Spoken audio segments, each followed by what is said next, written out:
Olá a todas, olá a todos. Meu nome é Gabriel Giacomazzi, eu sou professor de História licenciado pela URGS e também sou apresentador e criador de conteúdo do Historycast, um podcast de história que eu coordeno com mais 2 colegas. Se vocês quiserem saber mais um pouco sobre o nosso trabalho, confira os links que o Cadu e a Anitta vão colocar logo abaixo na descrição. Hoje eu fui convidado para falar sobre um tema que tem repercutido bastante, especialmente nos últimos 2 anos com a chegada do Bolsonaro ao poder. E eu estou falando das indicações de reitores das universidades por parte do governo federal, a revelia das eleições junto à comunidade. Portanto, indicar reitores é autoritário? É a pergunta que eu vim responder hoje. E a resposta é sim.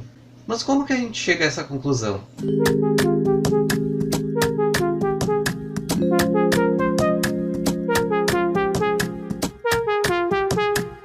Para isso, é necessário historicizarmos os processos de escolha dos reitores das instituições federais de ensino superior, voltando algumas décadas aos anos infames da nossa ditadura militar brasileira. Na minha pesquisa de iniciação científica durante a graduação, bem como na minha monografia, eu trabalhei no estudo de caso da eleição para reitor de 1988 na URGS. Ao longo da minha fala eu vou fazer diversas referências a esse caso específico, ok? Os processos eleitorais para reitor com que estamos acostumados, por muitas vezes chamados de consultas à comunidade, como eufemismo a fim de diminuir a importância da participação efetiva dos segmentos universitários na vida acadêmica, elas nem sempre ocorreram, nem sempre foram a norma, por assim dizer. Elas são fruto de uma iniciativa de resistência à arbitrariedade da ditadura militar. Como que funcionava então na ditadura? Os órgãos superiores da universidade, digamos assim, chancelavam listas sêxtuplas, portanto com 6 nomes indicados postulantes ao cargo de reitor. Essa lista era então enviada para o MEC e para a Presidência da República, que realizava, enfim,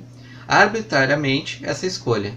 E foi esse o modus operandi de escolha que elegeu, ou melhor, não elegeu, apontou reitores alinhados ao regime militar ao longo da ditadura, que eram delatores, enfim, servindo muitas vezes como fantoches dos chefes das assessorias de segurança e informação, que exerciam um poder paralelo de vigilância e controle ideológicos nas universidades. Eram, enfim, reitores que atuavam como verdadeiros interventores em nome da ideologia da segurança nacional. Pensemos, por exemplo, no Eduardo Faraco, que atuou na URGS durante os expurgos do AI-5, e o José Carlos de Azevedo, na UNB, durante o governo Geisel, conivente com a perseguição de estudantes no campus e as seguidas invasões por parte da polícia. A eleição de reitores vem para mudar isso. Mais ainda, estamos falando de 1980, pós-lei da anistia, com a volta da sindicalização, dos movimentos sociais, do pluripartidarismo, das greves, e inclusive especialmente nas universidades. A sociedade, nesse momento, ela se vê imbuída pelo direito à representação democrática, e no meio acadêmico não vai ser diferente. Em 1980, portanto, surge na PUC de São Paulo, uma universidade privada, vejam só, a primeira iniciativa de voto da comunidade acadêmica para eleger um novo reitor. E isso vai se tornar recorrente nas instituições de ensino superior. Em vez do órgão responsável da universidade simplesmente elaborar a lista de pleiteantes, a eleição servia para definir, pelo voto, um primeiro colocado naquela lista, aquele que deveria ser apontado como um novo reitor pelo MEC e pela Presidência da República. Qualquer coisa diferente disso seria naturalmente vista como uma atitude autocrática por parte do governo federal, ignorando a vontade da comunidade. No entanto, cabe observar que nem sempre esse voto foi respeitado, especialmente quando tivemos a Esther Ferraz como ministra da Educação do governo Figueiredo.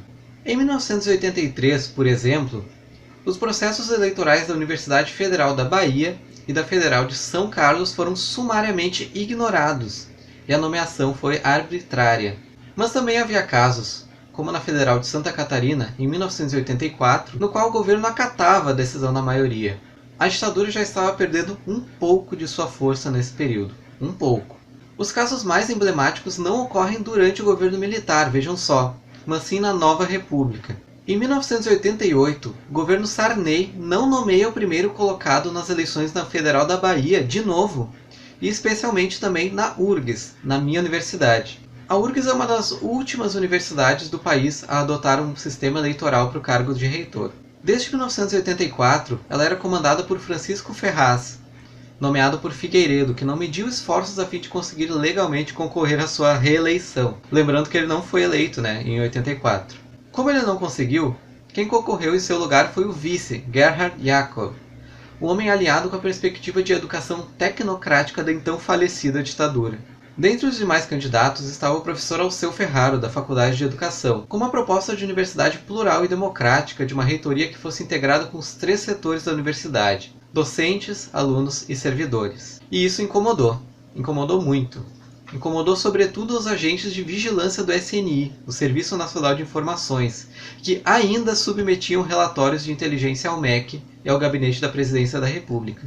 E se preocuparam particularmente com o professor Ferraro.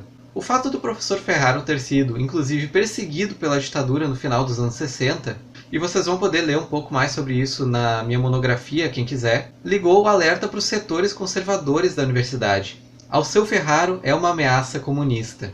O que não vai impedir, que no primeiro momento ele seja eleito pela comunidade acadêmica com uma quantidade esmagadora de votos. Mas o que se segue, aos meses pós-eleição de 1988, é um grande silêncio por parte do governo federal sobre quem seria de fato o nomeado para o cargo. Enquanto isso, nas sombras, os demais candidatos se articularam e operavam junto ao governo Sarney e ao SNI para boicotar a nomeação do reitor legitimamente eleito. Inclusive, Gerhard Jacob, o candidato da situação, estava metido aí nesse meio. O que torna tudo mais intrigante e mais revoltante também é que esses mesmos candidatos haviam estabelecido um pacto. Só aceitaram a nomeação daquele dentre eles que tivesse sido mais votado. Se você não acredita, olha só o seguinte vídeo. Eu gostaria de reassumir. Não sei quantas vezes eu já assumi o compromisso de só aceitar a reitoria dessa universidade se entrar em primeiro. Só nesse caso eu aceitarei a nomeação.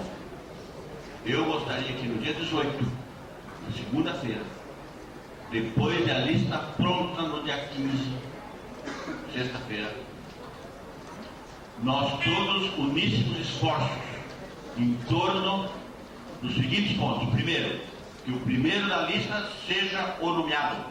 E segundo,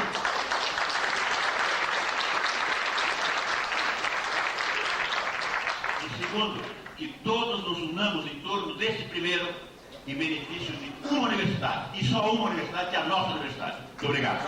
O vídeo que vocês acabaram de assistir é do último debate antes da eleição para reitor de 1988 na URGS. O homem que fala é Gerhard Jacob. Para vocês verem o quão hediondo é o desprezo pela lida democrática nas instituições nesse caso. Esse mesmo Jacob foi nomeado pelo Sarney e aceitou a sua nomeação, em detrimento do professor Alceu Ferraro, que foi mais votado. Mas isso não aconteceu sem luta. A URGS parou quando isso aconteceu. Na posse desse verdadeiro interventor, os alunos bravamente tentaram impedi-la, sendo repelidos pela Brigada Militar, que foi chamada a intervir dentro do campus pelo novo reitor. Era a primeira vez desde 1980, na ditadura, que a polícia entrava na universidade para reprimir os estudantes. Mas depois disso o governo aprendeu a lição, e desde então o candidato escolhido pela comunidade sempre foi empossado, pelo menos até agora no governo Bolsonaro.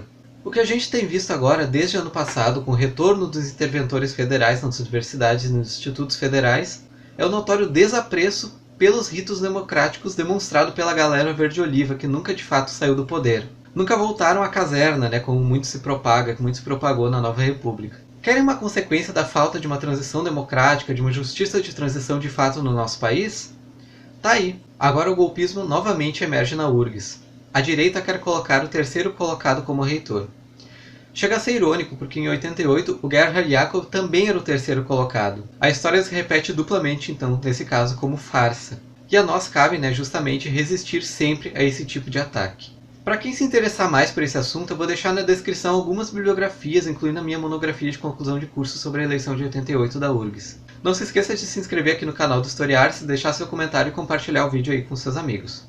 E também, se quiser, conferir o nosso trabalho do Storycast no Instagram, no YouTube e no Spotify. Beleza?